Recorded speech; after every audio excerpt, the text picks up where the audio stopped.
चलिए, good evening everyone. आप सभी का स्वागत है हमारे YouTube channel Next Gen Farming में।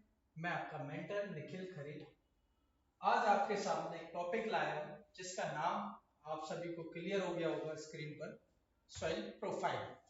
अच्छा, सॉइल प्रोफाइल में हमारे पास काफी कंटेंट अपन को यूट्यूब पे देखने को मिलेगा, लेकिन मैं समराइज करके आपके सामने कुछ कंटेंट को लाया हूं जिसमें सारी सॉइल प्रोफाइल आप एक 10 से 15 मिनट की वीडियो में अच्छे से स्टडी कर सकते हो और कहीं भी आपको नीड हो इसकी तो यूज कर सकते हो। सॉइल प्रोफाइल होती क्या है? सबसे पहले अपन जानते हैं कि सॉइल प्रोफाइल क्या है। The vertical section of the soil showing the various layers from the surface to the unaffected parent material is known as soil profile। Vertical section यानी कि मृदा में ऊर्ध्वाधर काट, ऊर्ध्वाधर यानी कि एक लंबवत लंबाई में। तो vertical section of the soil showing the various layer from the surface to the unaffected parent material is known as a soil profile। मतलब एक वर्टिकल सेक्शन या वर्टिकल कट होता है सॉइल की सरफेस से लेके जहां पर जो पेरेंट मटेरियल होता है वो अनअफेक्टेड पाया जाता है या फिर एज इट इज पाया जाता है, उसमें कोई भी बायोलॉजिकल एक्टिविटीज या फिर कोई भी एक्टिविटीज हमको देखने को नहीं मिलती, तो उसको अपन बोलते हैं सॉइल प्रोफाइल। अच्छा, जो सॉइल प्रोफाइल होती है इसमें अपन को डिफरेंट डिफरेंट लेयर्स देखने को मिलती हैं जिसको अपन अभी स्टडी करेंगे। तो इन डिफरेंट डिफरेंट लेयर्स को अपन नाम देते हैं हॉरिजॉन्स। ठीक है, तो इन डिफरेंट लेयर्स को क्या बोलते हैं अपन? हॉरिजॉन्स। ठीक है, तो इसकी अगर अपन डेफिनेशन की बात करें तो vertical section of the soil showing the various layer from the surface to the unaffected parent material is known as soil profile। और वेरियस लेयर्स जो इसमें पाई जाती हैं उनको अपन बोलते हैं हॉरिजॉन। ये हो गई अपना सॉइल प्रोफाइल की डेफिनेशन। अब बात करते हैं कि सॉइल प्रोफाइल में जो हॉरिजॉन्स होते हैं वो दो टाइप्स के अपन को देखने को मिलते हैं। एक तो जेनेटिक हॉरिजॉन, एक मिलते हैं डायग्नोस्टिक हॉरिजॉन। अच्छा, जेनेटिक हॉरिजॉन क्या होते हैं और डायग्नोस्टिक हॉरिजॉन क्या होते हैं? तो बेटा जो जेनेटिक हॉरिजॉन्स होते हैं, जेनेटिक हॉरिजॉन्स में अपन इसको फर्दर डिवाइड करते हैं तीन कैटेगरीज में, थ्री कैटेगरीज में जेनेटिक हॉरिजॉन्स को अगेन ब्रॉडली क्लासिफाइड करते हैं। Master horizon, transitional horizons and combination horizons. बात करें subordinate and distinction with in master horizon. अब बात करेंगे जेनेटिक, और अपन सब अगर पढ़ते हैं तो जेनेटिक हॉरिजॉन्स को ही पढ़ते हैं, इनसे ही जनरली क्वेश्चन अपन को देखने को मिलते हैं। तो अब देखते हैं कि जेनेटिक हॉरिजॉन्स कौन कौन से होते हैं। तो ये होती है अपनी सॉइल प्रोफाइल, जो आपको शो हो रही है कि सॉइल प्रोफाइल क्या होती है। अपन ने बात की थी कि vertical section of the soil surface to the surface to unaffected parent material is known as soil profile। और इसमें जो डिफरेंट डिफरेंट लेयर्स पाई जाती हैं उनको अपन हॉरिजॉन बोल रहे थे। अब जो हॉरिजॉन थे तो जैसे कि ओ हॉरिजॉन हो गया, ओ हॉरिजॉन जो होता है उसमें ह्यूमस और ऑर्गेनिक रिच होता है, मतलब उसमें ह्यूमस और ऑर्गेनिक की मात्रा हमको अधिक देखने को मिलती है। ओ हॉरिजॉन के बाद आता है ए हॉरिजॉन, जो अपनी टॉप मोस्ट सॉइल होती है। अपन को जनरली कल्टीवेटेड लैंड में ए हॉरिजॉन देखने को मिलता है। उसके बाद आता है अपना बी हॉरिजॉन जिसको सबसॉइल बोलते हैं।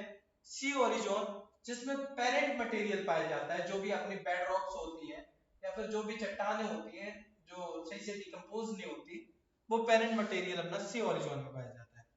आर हॉरिजॉन में बेड रॉक जिनमें कोई भी इफेक्ट या फिर कोई भी अपन को डिकम्पोजिशन देखने को नहीं मिलता, जो एज इट इज पड़ी रहती है अपनी। अब बात करें कि ये डिफरेंट डिफरेंट हॉरिजॉन्स कैसे होते हैं। सबसे पहला हॉरिजॉन था अपना ओ हॉरिजॉन। अब अगर अपन बात करें, पहले अपन जनरल समझ लेते हैं कि ओ हॉरिजॉन क्या होता है, फिर अपन इस पे जो भी लिखा है वो पढ़ेंगे। ओ हॉरिजॉन को अपन बोलते हैं ऑर्गेनिक हॉरिजॉन। ऑर्गेनिक हॉरिजॉन में ह्यूमस और ऑर्गेनिक एक अच्छी खासी मात्रा में पाया जाता है। अब ओ हॉरिजॉन कौन सी जगह पाया जाता है? तो ओ हॉरिजॉन अपन को देखने को मिलता है जंगली क्षेत्रों में, यानी कि फॉरेस्ट लैंड में, जहां पर जो अपने जानवर मर जाते हैं या फिर जो भी प्लांट्स होते हैं उनका जो मटेरियल होता है वो अपना क्या होता है, जमीन पे डला रहता है, सलगड़ जाता है और वो अपना ऑर्गेनिक मैटर और ह्यूमस में चेंज हो जाता है। तो उसको बोलते हैं अपन ओ हॉरिजॉन। और ये कहां पाया जाता है जनरली? तो forest land. It is called as organic horizon. It is formed in the upper part of the mineral soil dominated by fresh or partially decomposed organic material, commonly sees in forest areas and generally absent in cultivated soil. अच्छा, जो ओ ओरिजोन होता है वो अपना केवल forest land में अपन को देखने को मिलता है। अगर अपन बात करें कि कल्टीवेटेड लैंड में, यानी कि अपन जो फसलें बोते हैं अपने खेत में, तो खेत में अपन को ओ ओरिजोन देखने को नहीं मिलता। अब ओ ओरिजोन को भी अपन दो ओरिजोन में डिवाइड किया है, ठीक है। तो दो ओरिजोन, एक हो गया अपना O1 और एक हो गया O2।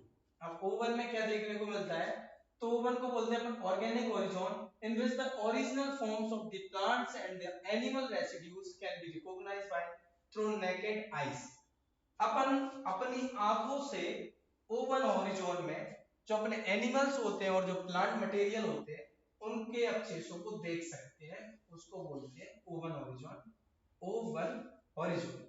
अब O2 ओरिजोन क्या होता है, O2 ओरिजोन में जो मटेरियल था अपना प्लांट और एनिमल का, वो जनरली क्या होता है, डिकम्पोज हो जाता है अच्छे से, तो जिस कारण अपन उन्हें क्या है, नेकेड आई से या फिर आंखों से नहीं देख सकते।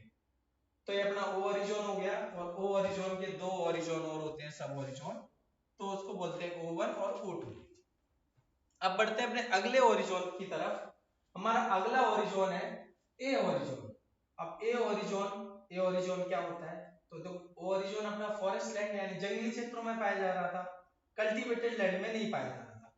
अब सेम बात करें कि ए ओरिजोन, तो ए ओरिजोन अपना पाया जाता है कल्टीवेटेड लैंड में, या फिर जहां अपन फसलों को बोते हैं, फसलों को लगाते हैं, कल्टीवेशन करते हैं, उस जगह पाया जाता है।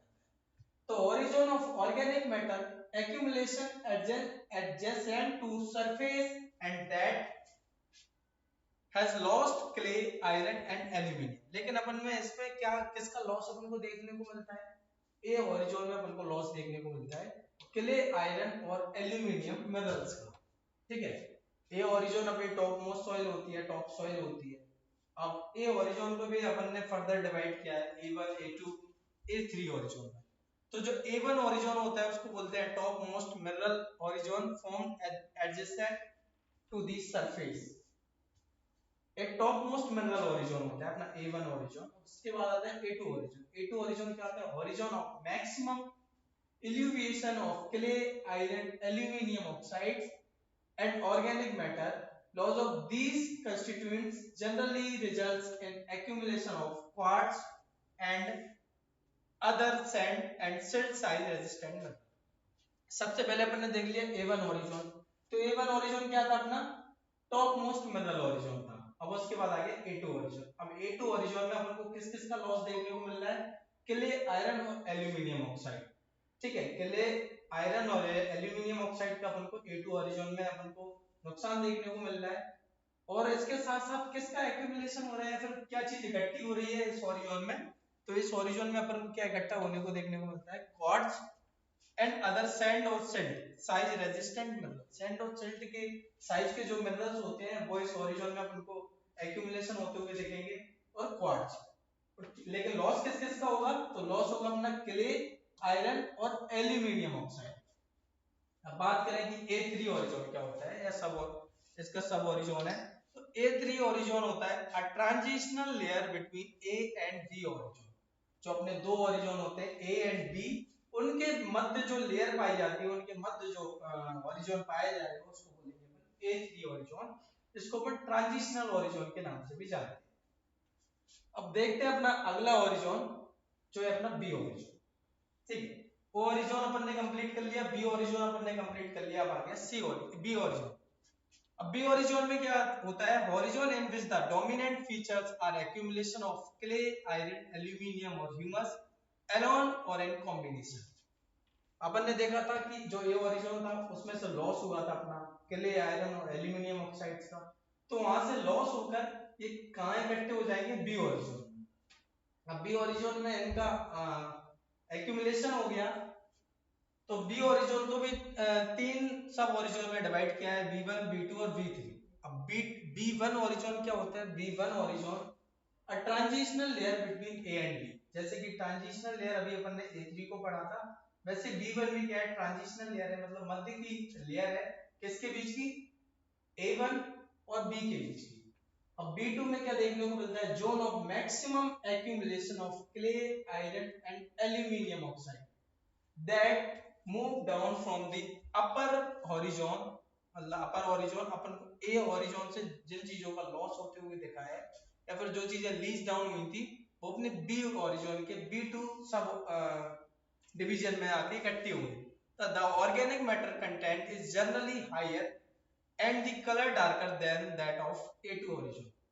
अब इसमें क्या होगा कि अपन देखेंगे कि B2 हॉरिजॉन में जो ऑर्गेनिक मैटर होता है वो ज्यादा मात्रा में इकट्ठा हो जाएगा, इसके कारण इसका जो कलर था वो अपन को डार्क यानी कि गहरा काला देखने को मिलेगा। अब आते हैं B3।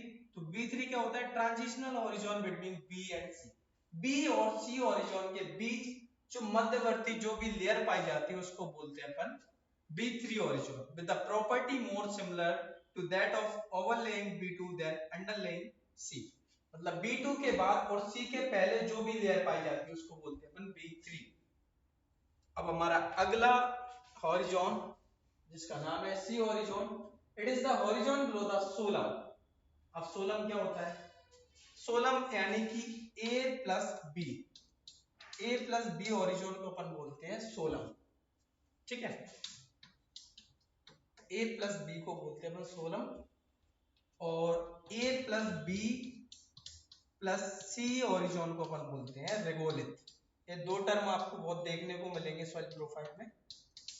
तो सोलम किसको बोलते हैं, ए ओरिजोन प्लस बी ओरिजोन को बोलते हैं अपन solum, A plus B plus C horizon को बोलते हैं अपन रेगोलिथ। अब it is the horizon below the सोलम।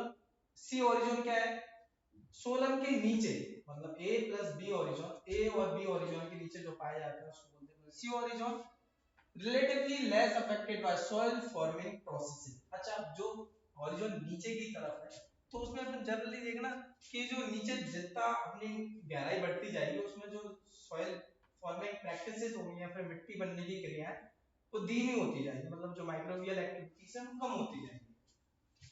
तो अपन इसको बोलते हैं C horizon. It is the outside the zone of major biological activity, मतलब जो भी बायोलॉजिकल एक्टिविटी है उनके बाहर ये जोन पाया जाता है। ए प्लस बी ओरिजिन, मतलब ए और बी में तो अपन को देखने को मिल रहा था, लेकिन सी ओरिजिन में बहुत कम देखने को मिलेगा। इट में कंटेन एक्यूमुलेशन ऑफ कार्बोनेट्स और सल्फेट्स, कैल्शियम एंड मैग्नीशियम।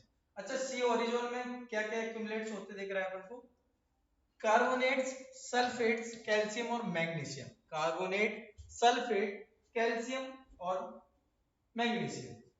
सोलम किसको बोलते हैं, ए प्लस बी ओरिजिन को सोलम बोलते हैं, ए प्लस बी प्लस सी ओरिजिन को अपन रेगोलिथ। यहां तक क्लियर है आप सभी को।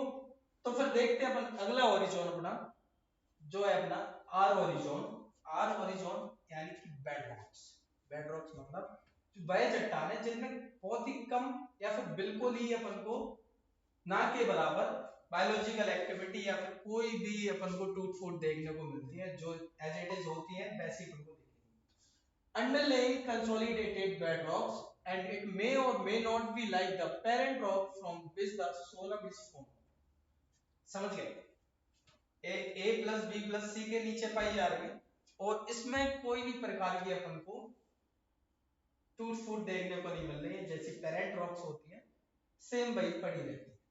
रिगोलिथ ए प्लस बी प्लस सी को बोलते हैं, आप सभी समझ गए हो रिगोलिथ किसको बोलते हैं। चलिए, तो हमारी सॉइल प्रोफाइल यहाँ खत्म होती है और आशा करता हूँ कि आप सभी को यहाँ तक समझ में आया होगा। अच्छा, एक बार मुझे देखो, अपनी ये फर्स्ट वीडियो है मेरे चैनल की, तो मैं आशा करता हूँ कि आप सभी से रिस्पॉन्स मिले कि क्या बेटर कर सकते हैं अपन और फिर अपन को क्या सुधार करने की जरूरत है या फिर किस तरीके का कंटेंट अपन लाएं। Thank you so much everyone.